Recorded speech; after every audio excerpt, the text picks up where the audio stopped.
अगर गलती से मैं प्राइम मिनिस्टर बन गया और मेरे पास भी 300 एमपी आ गए गलती से, मैं कहूंगा मेरी आस्था, क्या करेंगे आप? मैं हूं यासर मलिक। अरे बोलने, मोदी का नाम तो लेने दीजिए। नहीं, आप क्यों डर रहे हैं? मैं बोल रहा हूँ पूरा ना, नाम लीजिए, मुझे आपको नहीं आपको रोक क्या रहा। होगा? रुकिए। पूरा नाम और आप देख रहे हैं YS3 न्यूज। होते हैं तो क्या करेंगे उनको? आप किसको- ढेंग बोल देंगे उनको? आप किसको गद्दार बोल रहे हैं? बहुत से लोग हैं। नहीं, कौन गद्दार है? अरे बहुत मैंने हैं गद्दार भाई। शब्द का इस्तेमाल नहीं देखिए, किया। टीपू सुल्तान।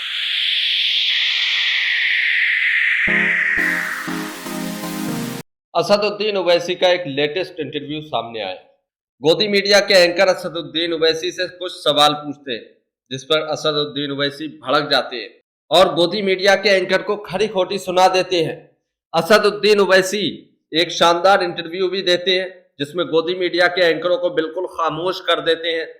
गोदी मीडिया के एंकर ये सोचने पर मजबूर हो जाते हैं कि असदुद्दीन ओवैसी से कौन सा सवाल किया जाए, क्योंकि असदुद्दीन ओवैसी हर सवाल का जवाब बड़ी बेहतरीन तरीके से दे देते हैं।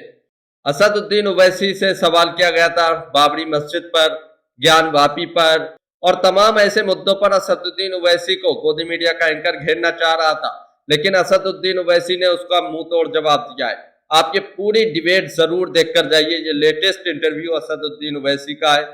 अगर आप भी गोदी मीडिया का विरोध करते हैं तो हमारे चैनल YS3 न्यूज को सब्सक्राइब करें। वैसे साहब, एक चीज बताइए, आपने 2008 से अब तक 11 राज्यों में अपनी पार्टी पहुंचा दी। दिल्ली पर नजर है? नहीं, ऐसा कुछ नहीं है। दिल्ली पर नज़र नहीं है मेरा। देखिए, कोई पॉलिटिकल पार्टी का एक नेचुरल एक्सपेंशन का प्लान होता है, तो हमारी पार्टी की भी हम कोशिश कर रहे हैं कि, और इससे भारत की लोकतंत्र मजबूत होगा, डेमोक्रेसी मजबूत होगी, तो वही उसमें काम कर रहे हैं। और ईमानदारी की बात तो यह है कि हमारे बुजुर्गों की मेहनत का फ़ायदा मैं उठा रहा हूँ। उन्होंने इतनी पार्टी को मजबूत किया उस वक्त आंध्र प्रदेश में कि मैं अब उसको आगे लेके जा सकता हूँ, तो क्रेडिट उनको जाता है। पर कुछ लोगों को दर्द भी है इस बात का कि आप मजबूत हो रहे हैं, वो कमज़ोर हो रहे हैं, जहाँ पहुँचते हैं वो सत्ता से दूर हो जाते हैं। तो कंपटीशन है, तो कंपटीशन में सबको मेहनत करना पड़ेगा। तो कभी मैं नहीं जीतता हूँ, कोई दूसरा जीतता है, तो इसमें तो कोई ताजुब की बात नहीं होनी चाहिए। उसमें तो सबको मेहनत करना है, काम करना है, आवाम का दिल जीतना है। आपकी फैन फॉलोइंग तो बहुत है, चाहे यहाँ हो, हैदराबाद में हो, कश्मीर में हो, दिल्ली में हो। इसका सीक्रेट क्या है? सब इसमें देखिए, ये बात सच नहीं है, क्योंकि अगर इतना फॉलोइंग होती तो मैं कई चुनाव जीत जाता। तो लोग सुनते हैं, मगर अभी बहुत मेहनत करना है, बहुत कामयाबियां हासिल करना है, बहुत से मंजिलों को पाना है। तो अभी लड़ाई जारी रहेगी, जद्दोजहद चलती रहेगी। तो इस पे मैं खुश नहीं हो सकता हूँ, मगर बहुत आगे जाना है, कोशिश करते रहेंगे। नहीं, कुछ लोग कहते हैं कि ओवैसी साहब की डबल पावर है, अगर जितवा ना सकें तो हरवा जरूर देंगे। नहीं, ऐसा नहीं है। देखिए, काशीराम साहब ने अच्छा कहा था कि इलेक्शन आप लड़िए, पहले हारिए, हरवाइए, फिर जीतिए। तो इलेक्शन लड़ना है तो आप जब तक आप इलेक्शन नहीं लड़ेंगे तो आप अपनी ताकत कैसे दिखाएंगे, आप अपनी पार्टी की स्ट्रेंथ कैसे दिखाएंगे।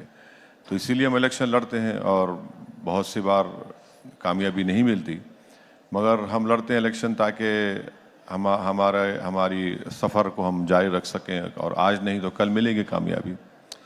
एक चीज बताइए कि अखिलेश, ममता और कांग्रेस के कई नेता आपको सोशल मीडिया स्टार बोलते हैं। हैदराबाद में रॉक स्टार, ये लोग कहते हैं आप सोशल मीडिया स्टार। सही बात है? नहीं, चलिए, कुछ तो मान तो लिए हैं। इनका बड़ापन है कि मुझे कुछ मान लिए लोग कि मैं कुछ हूँ। अच्छा, ये पूरा किसान आंदोलन चला, ओवैसी साहब आप नजर नहीं आए। नहीं, किसान आंदोलन में तो ये तो पॉलिटिकल आंदोलन है, और हम सब लोग उसकी तायीद कर रहे हैं, सपोर्ट कर रहे हैं उनको। तो उसमें जाकर खामखा हम लोग माहौल को क्यों ख़राब करें? वो लोग कर रहे हैं। हाँ, उनकी डिमांड जो है वो जस्टिफाइबल डिमांड्स हैं, और सरकार को उसको मानना चाहिए, कबूल करना चाहिए, और ये हम बोले हैं और फिर से बोल रहे हैं। ओवैसी साहब, आपको एक मैं मसले पे लाता हूँ। मैंने आपकी पूरी स्पीच सुनी संसद में, आपने लंबा भाषण दिया था। आप काफ़ी नाराज़ थे, गुस्से में भी थे जब आपने भाषण दिया। आपको इतना गुस्सा क्यों आ रहा था सदन में? नहीं, कहाँ गुस्सा था वो? गुस्सा तो नहीं था। नाराज थे आप? नहीं, अब यही बात नरेंद्र मोदी के बारे में क्यों नहीं बोलते? 1.5 घंटे का भाषण दिए। नहीं, वो बात अलग है भाई। मैं आप तो नाराज थे, मैं तो आपने सिर्फ 8 मिनट बोला, तो उसमें गुस्सा कहाँ नजर आएगा? 8 मिनट। आपने 92 की बात को प्राण प्रतिष्ठा से जोड़ दिया, राम मंदिर वाले। हाँ बिल्कुल, ये फैक्ट है। देखिए, 22 जनवरी की बुनियाद तो 1949 में डाली गई थी, जब जीबी पंत ने मस्जिद के अंदर मूर्तियां रखने की इजाज़त दी। 22 जनवरी की बुनियाद तो 6 दिसंबर को डाली गई। तो ये बिल्कुल सच है। और अगर 6 दिसंबर नहीं होता, 22-23 दिसंबर की रात में 49 में मस्जिद में मूर्तियां नहीं रखी जाती, तो 22 जनवरी मुमकिन था क्या? बताइए आप। लेकिन ओवैसी साहब, ये जो मंदिर बना है वो तो कोर्ट के आदेश से बना है। हाँ और बिल्कुल। उसका दूसरा पहलू भी है, नहीं, कोर्ट को मस्जिद की जगह भी है। नहीं। वीडियो अच्छी लगती है तो इसको लाइक करें, पूरी डिबेट जरूर देखकर जाइए। अभी गोदी मीडिया का एंकर असदुद्दीन ओवैसी से ऐसे ऐसे सवाल करेगा, सोचेगा असदुद्दीन ओवैसी को कैसे फंसा लूं, लेकिन ओवैसी साहब भी बहुत ही शानदार तरीके से मुंह तोड़ जवाब देते हैं। अभी पूरी डिबेट जरूर देखिए। और कल भी बनेगा। क्यों? क्योंकि अगर आप आस्था को फैक्टर बनाएंगे तो फिर एविडेंस का क्या होगा?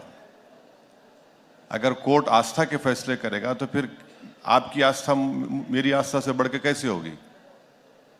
बताइए आप। वो तो गलत है वो। इसीलिए हम यकीनन, सुप्रीम कोर्ट एपेक्स कोर्ट है, आखिरी कोर्ट है। और जस्टिस JS वर्मा ने कहा था, सही कहा था कि supreme court is supreme but not infallible. तो वो फैसला बिल्कुल, जो फैसला आया था वो आस्था की बुनियाद पर था। और जिस बात का मुझे खदशा था, डर था कि ऐसे कई इश्यूज ओपन हो जाएंगे, अब इश्यूज ओपन हो गए। आपका ऑब्जेक्शन किस चीज पे है ओवैसी साहब? आपका ऑब्जेक्शन राम मंदिर पे है या उससे जुड़ी आस्था से है? नहीं, मेरा ऑब्जेक्शन इस बात पर है कि 6 दिसंबर को सुप्रीम कोर्ट को वादा कर वहाँ पर अडवाणी और जितने बीजेपी RSS के नेता थे, उन्होंने सुप्रीम कोर्ट को वादा किया था कि हम मस्जिद को हाथ नहीं लगाएंगे, और मस्जिद को उन्होंने शहीद कर दिया, डिमोलिश कर दिया। और तरफे तमाशा ये है कि किसी एक का भी कन्विक्शन नहीं हुआ उसमें,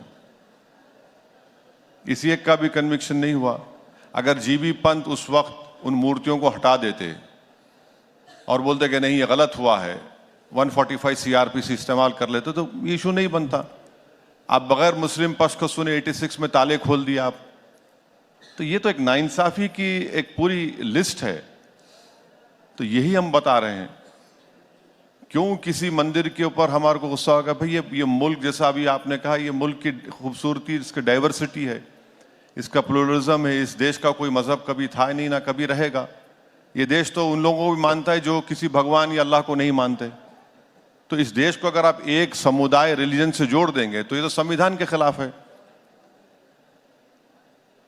लेकिन असदुद्दीन जी, अगर आप एक बात कह रहे हैं कि एक धर्म दूसरे धर्म से बड़ा नहीं होता, लेकिन आप सांसद हैं, आपने संसद में जब भाषण दिया तो आपने कहा आप राम के सम्मान करते हैं, और दूसरी तरफ आपने बाबरी मस्जिद जिंदाबाद बोला। हाँ, बुरी बात क्या है उसमें? मैंने कहा कि मैं नाथूराम के खिलाफ हूँ। आप खिलाफ है नहीं नाथूराम के? सबको होना चाहिए नाथूराम के खिलाफ। और बाबरी मस्जिद जिंदाबाद बोलना गलत बात क्या है? बाबरी मस्जिद को तो मंदिर तोड़कर नहीं बनाया गया, सुप्रीम कोर्ट ने कहा। बिल्कुल, सुप्रीम कोर्ट ने कहा कि वहां पर मंदिर तोड़कर नहीं बनाया गया। तो ये आर्गुमेंट जो बीजेपी झूठ फैला रही थी कि मंदिर तोड़कर मस्जिद बनाया गया, वो तो सुप्रीम कोर्ट नकार दिया। अच्छा, आप बताइए, बीजेपी को राम मंदिर कब याद आया? नहीं, मैं बीजेपी का प्रवक्ता नहीं, बता रहा हूं आपको। पालनपुर का रेजोल्यूशन 1989 में पास किया, उससे पहले तो नहीं हुआ। RSS बनी 1924-25 में, जब उन्होंने बात नहीं की। विश्व हिंदू परिषद बना 1960 में, वो नहीं बात किए। महात्मा गांधी से लेकर, सरदार पटेल से लेकर, के मुंशी से लेकर, बाल गंगाधर तिलक से लेकर, मालविया साहब से लेकर, किसी ने बात नहीं की वहां पर। आप 89 में पालनपुर रेजोल्यूशन पास करके आपने कहा कि मंदिर को तोड़कर मस्जिद बनाई गई, वो तो डिस्प्रूव हो गया। लेकिन राम मंदिर का आंदोलन तो बीजेपी से पुराना है, वो तो सबको पता है। हेमंत जी की किताब भी पढ़ लीजिए। 250 साल पुराना है। 1800, देखिए, लीगल फाइट चल रहा था 1875-80 में। मस्जिद के सामने चबूतरा था, मस्जिद पे झगड़ा नहीं था, वो चबूतरे पे झगड़ा था। वही तो हम बता रहे हैं आपको। लेकिन वो आस्था की भी तो बात है अरे ओवैसी साहब। चबूतरा बाहर है भाई, मस्जिद में अंदर तो नहीं था। आपने चबूतरे को छोड़कर मस्जिद के अंदर मूर्तियां रख दी और उसके बाद लॉक डाल दिए। अच्छा, आपको मालूम कि जो कलेक्टर साहब ने ये मूर्तियां रखकर मस्जिद को बंद किया, वो बाद में नायर साहब जनसंघ के एमपी बन गए वहां से। नहीं वो ठीक है, लेकिन आपको नहीं लगता कि अगर इन तीन चीज़ों पे समन्वय हो जाता, जैसा कि बोला जा रहा था 80 के दशक में कि वापस कर दिया जाए काशी, मथुरा, अयोध्या, तो बड़े मसले हल हो जाएंगे। नहीं, आप सब चीज ले लीजिए ना, वो दो क्यों लेते आप? सब ले लीजिए, कुछ बाकी मत रखिए आप। भाई कुछ रूल ऑफ लॉ रहेगा नहीं रहेगा बताइए आप। अब आप कहेंगे कि भाई वो आस्था की बुनियाद पर हम दे दिए, यहां पर क्या वो भी आस्था बोल देंगे आप, वहां पर भी आस्था बोल देंगे, तो फिर संविधान किस लिए है? फिर कोर्ट किस लिए है? एविडेंस किस लिए है? सब दे दीजिए, फिर आप खत्म कर दीजिए। दो पे क्यों रुकते आप? सब ले लीजिए। अच्छा चलिए, आपने संसद में एक मौलाना आमिर अली और बाबा रामचरण दास की बात की थी, आपने कहानी सुनाई थी। मैं चाहूंगा कि यहाँ जो हमारे गेस्ट बैठे हैं, आप वो कहानी यहाँ एक बार सुनाएं, नहीं, दोहराएं। देखिए मौलाना आमिर अली और बाबा रामचरण दास, रामचरण दास तो हनुमानगढ़ी के बाबा थे। इन दोनों ने मिलकर अंग्रेजों के खिलाफ लड़ाई लड़ी। इन दोनों ने मिलकर, एक मौलाना है, एक हनुमानगढ़ी के पुजारी हैं, इन दोनों ने मिलकर, ये खूबसूरती है इस देश की। और फिर उसमें मैंने अपने स्पीच में उनका भी जिक्र किया था कि अच्छन खान और शंभू प्रसाद, बाबा एक को जला, मुसलमान की लाश को अंग्रेजों ने जला दिया और शंभू प्रसाद साहब की लाश को दफना दिया, और किसी ने जाकर बोला कि हम नहीं चाहिए, नहीं आप वैसे लेंगे। हिंदुस्तान चाहते हैं? हाँ? आप वैसे भाई हिंदुस्तान ये चाहते हैं? मोहब्बत के मजाहरे थे इस देश के लिए, और अंग्रेजों ने जो नफरत के बीज बोए मुसलमानों में और मेजॉरिटी कम्युनिटी में, जब लड़े अंग्रेजों से लड़ाई, तो मुसलमान और हिंदू सब मिलकर, सिखों ने मिलकर लड़ी थी, ईसाइयों ने मिलकर लड़ी थी, तभी तो मुल्क को आज़ादी मिली। लेकिन इस कहानी का एक दूसरा पहलू भी है। अमृतलाल नागर की जो किताब है उसमें इसका जिक्र है, और उस किताब यानी गदर की फूल में लिखा है कि ये दोनों चाहते थे, और उन्होंने मौलाना साहब ने कोशिश भी की थी कि ये जो विवादित ढांचा है ये हिंदुओं को दे दिया जाए। अब ये देखिए, व्हाट्सएप यूनिवर्सिटी में बहुत से कहानियां लिखी जाती हैं। हिस्टोरियन जो होते हैं ना, अमृतलाल नागर की किताब है। नहीं ठीक है, व्हाट्सएप यूनिवर्सिटी से कहा ये। ठीक है, वो जो हिस्ट्री की किताबें हैं, मैं डिसएग्री करता हूं, मगर ठीक है, उनका ओपिनियन होगा, चलिए मान लिया आपकी बात सच है। मगर वो मोहब्बत के मजाहरे तो कर दीजिए कि एक ही पेड़ के ऊपर दोनों की लाशों को लटका दिया गया था। वो मोहब्बत के मुजाहरे तो करिए ना, वो मौका तो दीजिए। तो अगर मौलाना साहब आज होते तो वे मानते कि जो ज्ञानवापी है मथुरा दे दी जाए, क्योंकि तब भी कोशिश कर रहे थे। अब आप देखिए, ज्ञानवापी की आप बात कर रहे हैं, यहां पर अदर साइड ये कहती है कि हमारा पोजीशन हमसे छीन लिया गया 93 में, राइट, और हमारे पास 1530 के कागजात हैं। बाबरी मस्जिद में मेरे पास, मैं 500 साल से नमाज पढ़ रहा हूं, मेरा भी पोजीशन आपने छीन लिया मुझसे। यहां पर आपको इजाजत मिल जाती है और मुझे वहां पर नहीं मिलती। अब आपको मालूम कि मथुरा की आप बात कर रहे हैं, जो एग्रीमेंट 1960s में मुसलमान और हिंदू पक्ष में, उस पर सिग्नेटरी कौन था हिंदू तरफ से? मालविया साहब थे, मदन मोहन मालविया। लेकिन बात तो आस्था की है। नहीं, इनसे बड़ा कोई हिंदू हो सकता मदन मोहन मालविया से? कि मदन मोहन मालविया से बड़े हिंदू हैं। एग्रीमेंट साइन होकर मुसलमानों ने 8 एकड़ जमीन दी, 8 एकड़ जमीन दी। अब आप उसको 2023 में आप खोल रहे हैं उसको। लेकिन ओवैसी साहब, अगर आस्था के मामले, मेरे ख्याल से मथुरा, काशी और अयोध्या एकदम अलग हैं बाकी मंदिरों से। नहीं, देश आस्था पे नहीं चल सकता ना। कल अगर मैं पावर में आ जाऊंगा गलती से, मैं गलती से पावर में आ गया, अभी क्या? भी पावरफुल है आप। सुनिए आप, अभी भी पावरफुल है। अगर गलती से मैं प्राइम मिनिस्टर बन गया और मेरे पास भी 300 MP आ गए गलती से, मैं ख्वाब में भी नहीं सोचता हूं मगर कह रहा हूं, मैं कहूंगा मेरी आस्था, क्या करेंगे आप?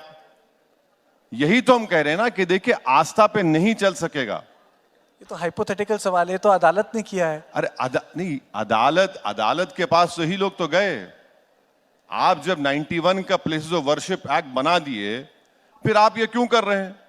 जब आपने कह दिया कि 15 अगस्त 1947 को बाबरी मस्जिद को छोड़कर जो भी रिलीजियस प्लेस होगा उसके कैरेक्टर में, नेचर में तब्दीली नहीं आएगी, तो फिर ये सब क्यों हो रहा है? फिर ये आप ये कह रहे हैं कि मुस्लिम पक्ष को ठीक से सुना नहीं जा रहा? जी, आप कह रहे हैं कि मुस्लिम पक्ष को ठीक से सुना नहीं जा रहा? नहीं, मैं ये कह रहा हूं कि अब कानून बना दिए तो कानून को फॉलो करिए। वीडियो अच्छी लगती हो तो इसको लाइक करें, पूरी डिबेट जरूर सुनकर जाइए। असदुद्दीन ओवैसी का लेटेस्ट इंटरव्यू पर अपना कमेंट भी जरूर करके जाइए। आपको ये डिबेट कैसी लगी, असदुद्दीन ओवैसी का इंटरव्यू कैसा लग रहा है, तो पूरी वीडियो जरूर देखिए। ज्ञानवापी पे तो अदालत का कहना है कि उसके दायरे पे नहीं आता है, किसके? कानून के दायरे में नहीं आता है। कैसे नहीं आता है? कैसे वो नहीं तो अदालत कह रही हमने है। जब पार्लियामेंट में ये कानून पास कर दिया, सिर्फ इस जगह को छोड़कर, मैं तो वो भी गलत था, इस जगह को छोड़कर सब डिस्टर्ब नहीं करेंगे, तो क्या मतलब है फिर उसका? आप तो लॉयर हैं, आप बिल्कुल, मैं कह आप रहा तो हूं। लॉयर हैं, लेकिन मुझे एक चीज बताइए, जब आपको अदालत की बात पे ही विश्वास नहीं तो मामला कैसे सुलझेगा? अदालत की बात देखिए, अदालत के फैसले को मानते हैं और डिसएग्री भी करते हैं, वही तो खूबसूरती है जमहूरियत की। जरूरी नहीं है ना, मैं किसी की तौहीन नहीं कर रहा हूं, मैं कह रहा हूं कि रेस्पेक्टफुली मैं इस जजमेंट को नहीं मानता हूं, इसमें कोई गलत बात नहीं है।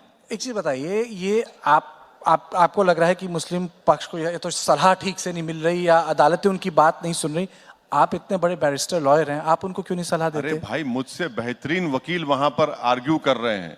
पर संभाल रहे हैं, आपकी बात माने अगर तो। प्लेसेस ऑफ वर्शिप एक्ट 91 को सुप्रीम कोर्ट्स नहीं मानेंगे तो फिर कानून का फायदा क्या है? फिर पार्लियामेंट तो कानून बनाएगा ना, कोर्ट तो नहीं बनाएगा।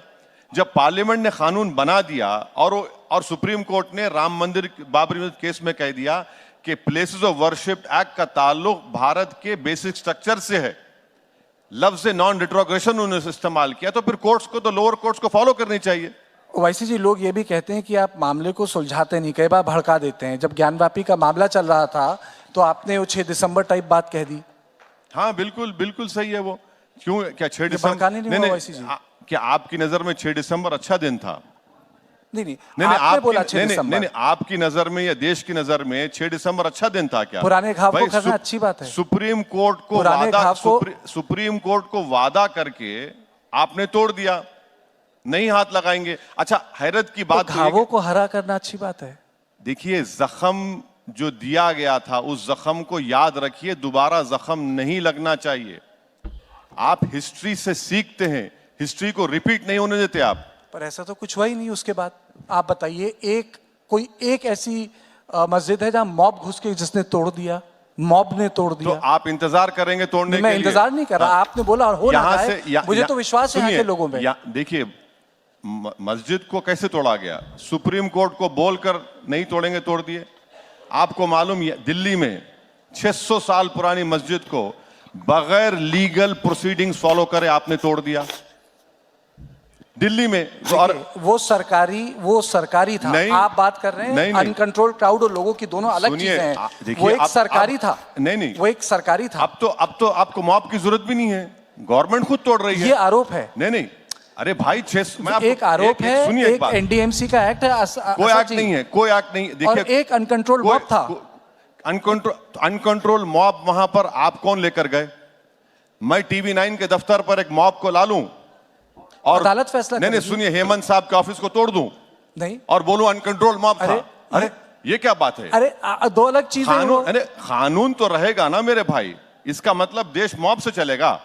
तो फिर आप एल कपूर को मना दीजिए प्राइम मिनिस्टर। अदालत, अयोध्या में अदालत, बाकी जो मसले हैं मथुरा के वो अदालत। मेरा एक ही बेसिक सवाल है, हल्द्वानी में अदालत। सुनिए, आप ही की जबान में, अगर ये मॉब 6 दिसंबर को मस्जिद को नहीं तोड़ता तो कोर्ट का फैसला क्या आता? बताइए मेरे को। ये तो हाइपोथेटिकल बात है। अरे हाइपोथेटिकल बात नहीं है, बिल्कुल जो हुआ ना, आपने फेट अकम्पली कर दिया मेरे लिए। आपको नहीं लगता लोगों की आस्था महत्वपूर्ण है देश में? अरे भाई, आस्था से देश नहीं चलता मेरे दोस्त, संविधान से चलता है।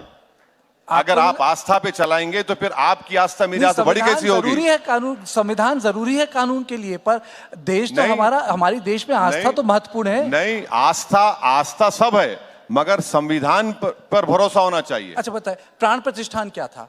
संविधान था या इस देश की आस्था थी, जहां इस देश के सारे बड़े लोग मौजूद थे? कौन? प्राण प्रतिष्ठा अयोध्या में। अरे भाई, मैं कह रहा हूं कि अगर 49 में जीबी पंत मूर्तियों को रखने की इजाजत नहीं देते और नायर साहब अपना ईमानदारी से काम करते तो 22 जनवरी होता। उससे पहले भी कई बार कोशिश हुई। क्या? निहंग भी थे वहां। कहां पे? अयोध्या में कौन ऐसा थे? नहीं है कि जो अयोध्या का कौन इतिहास थे? है कि कौन थे? अयोध्या का इतिहास 25 नहीं, 30 कौन थे? 40 फिर से बोलिए। साल निहंग निहंग लोग मूर्ति पूजा करते। अरे अरे, आप कैसी क्या बात कर रहे रहे हैं हैं आप कैसी बात कर रहे हैं? निहंग लोग पढ़िए। मूर्ति पूजा करते ही नहीं है। निहंगों का एक बहुत अरे महत्वपूर्ण निहंग योगदान लोग है मूर्ति अयोध्या पूजा में। नहीं करते मेरे भाई। निहंगों अरे का- देखिए, निहंगों का बहुत देखिए, महत्वपूर्ण ऐसा- योगदान है। ऐसा है ना कि हर मजहब में गद्दार लोग होते हैं, तो क्या करेंगे उनको? आप किसको- निहंग बोल देंगे उनको? आप किसको गद्दार बोल रहे हैं? बहुत से लोग हैं। नहीं, कौन गद्दार है? अरे बहुत मैंने हैं गद्दार भाई। शब्द का इस्तेमाल नहीं देखिए, किया। टीपू सुल्तान को शहीद करने मरवाने वाले मुसलमान गद्दारी थे उसमें। सिराजुद्दौला को नुकसान पहुंचाने वाले मीर सादिक। बहुत है, बहुत से आस्तीन के सांप हैं। चलिए, अब आस्तीन के साहब अलग से बात की जाएगी। एक चीज बताइए, आपको ये यूनिफॉर्म सिविल कोड से क्या आपत्ति है? नहीं भाई, यूनिफॉर्म सिविल कोड में कार्तिकेय को हिंदू अनडिवाइडेड फैमिली में टैक्स रिबेट मिलेगा, मुझे नहीं मिलेगा, ये क्या बात है? मुझे मिलना चाहिए। अगर महिलाओं सुन लीजिए। अगर महिलाओं के अधिकार हो जाएं, अरे, बराबर हो जाएं, तो अच्छा, उसमें क्या आपत्ति कैसे है? होंगे बताइए? कैसे होंगे? आप विल का पावर निकाल रहे हैं। आप विल का पावर तो नहीं निकालेंगे आप। और विल का पावर बोलते हैं आपको विल, भाई मुसलमानों में मैं विल के पावर में I can not even exceed 1/3। आप नहीं चाहते कि रिफॉर्म्स हों? रिफॉर्म आप क्यों रिफॉर्म करेंगे मेरा? क्यों? यानी आप सुनिए, आप क्या कर रहे हैं बताता हूं। मैंने आपसे मुराद जो बीजेपी कर रही है, आप Hindu marriage act, Hindu succession act मुझ पर थोप रहे हैं। भाई आपकी मोरालिटी मुझ पर क्यों थोपेंगे आप? मिसाल के तौर पर उत्तराखंड की मिसाल ले लीजिए आप। आपको मालूम उत्तराखंड में आप बोल रहे हैं कि प्रोहिबिशन लिस्ट बना दिए शादी की आप, कि पिता के तरफ मां के तरफ। आपकी मोरालिटी मुझ पर क्यों थोपेंगे आप? भाई मैं right to choice Supreme Court ने कह दिया फंडामेंटल राइट है। उत्तराखंड में आपने कह दिया कि प्रोहिबिटेड लिस्ट बना दिया आपने, वो कैसे होगा बताइए? अच्छा, आप उसमें प्रॉपर्टी का डिवीजन डिस्ट्रीब्यूशन पे एक इल्जाम लगाते, नहीं मुसलमान की बेटी को भाई के बराबर हिस्सा नहीं मिलता। ये क्यों नहीं बोलते कि मुसलमान की बेटी को अपने बाप की जायदाद में भी हिस्सा मिलता, अपने हस्बैंड की जायदाद में भी हिस्सा मिलता उसको? आप ये नहीं बताएंगे, ये नहीं बोलेंगे कि ऐसे 20 इंस्टेंसेस हैं जहां पर मुसलमान बेटी को भाई से बढ़ के मिलता है, ये भी नहीं बोलते। अच्छा, यूनिफॉर्म सिविल कोड की आप बात कर रहे हैं। अरे भाई, आप उसमें उत्तराखंड के लेटेस्ट है, खत्म कर लीजिए। एक सवाल और है। उत्तराखंड में आप ट्राइबल को क्यों निकाल दिए? तो यूनिफॉर्म कहां हुआ? सुनिए, आर्टिकल 25 के तहत एक तो आप निकाल दिए ट्राइबल को, राइट टू इक्वालिटी का वायलेशन है। और फिर आप उसमें कह रहे हैं कि नहीं एक्सेप्शन, कहे का एक्सेप्शन दे रहे हैं आप? तो पूरा मकसद क्या है कि हिंदू मेजॉरिटी कम्युनिटी की जो मोरालिटी है वो मुसलमानों पे डाल दिया जाए। क्यों डालेंगे भाई आप? नहीं, दो चीजें। वीडियो अच्छी लगती हो तो इसको लाइक करें। आप पूरी डिबेट जरूर देखकर जाइए, और ये डिबेट आपको कैसी लग रही है तो अपना कमेंट भी जरूर देकर जाइए। अगर आप भी गोदी मीडिया का विरोध करते हैं तो हमारे चैनल YS न्यूज़ को सब्सक्राइब करें। एक मिनट ठहरिए। Prohibition of child marriage act है, पॉक्सको एक्ट है, ये क्या लेके आ रहे फिर आप? ये क्या लेके आ रहे हैं आप बताइए? सेंट्रल एक्ट है ना, prohibition of child marriage. Government का डेटा है 12 लाख चाइल्ड मैरिजेस हुई लास्ट डेटा, जिसमें से 84% तो हिंदू भाई बहनों की हुई। कानून से चाइल्ड मैरिज खत्म होने वाला नहीं है, ये एक सोशल ईवल है, मगर आप तो कानून बना दिए। अच्छा, और एक बात में, इसका मतलब है नहीं, सुनिए, आपको रियलिटी बता रहा हूं। पूरी खत्म करिए। मैं खत्म करता हूं। इसका ये मतलब है कि हम कानून ना बनाएं। अरे यानी कानून, यूसीसी मैं आपको नहीं रोक रहा हूं, ठंडे बस्ते में डाल दिया जाए। मैं आपको बोल रहा हूं कानून बनाए भी तो आपने कौन सा पहाड़ खोद कर क्या निकाला? चूहा भी नहीं निकाला आपने। अच्छा, और एक बात, चाइल्ड मैरिज एक्ट जब होती है वो वॉइडेबल होता है, वॉइड नहीं होती। आपको यूसीसी से आपत्ति है, आपको सीए से भी आपत्ति बिल्कुल है। क्यों? अरे भाई, जमहूरियत है क्या? डिक्टेटर की हुकूमत है यहाँ पर?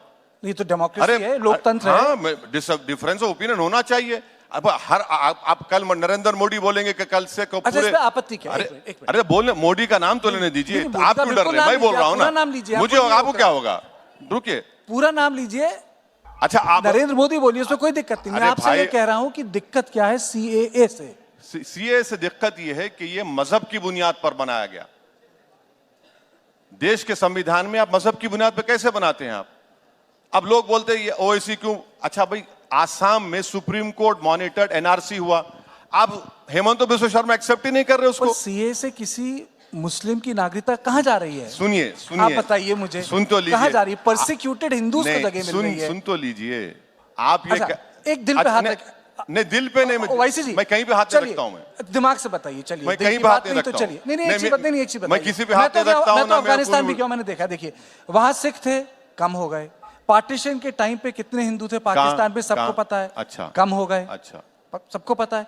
तो अगर परसिक्यूटेड आप हैं ये हिंदू- बोलना, अच्छा अब आप पूछ लिए ना, अगर परसिक्यूटेड हिंदूज को अगर देश में जगह मिल जाए तो उसमें दिक्कत क्या है? बस देखिए मैं इस बात का मुखालिफ नहीं हूं कि पाकिस्तान से, अफगानिस्तान से, बांग्लादेश से, श्रीलंका से, बर्मा से हिंदू भाई बहन, सिख, क्रिश्चियन आ जाएं।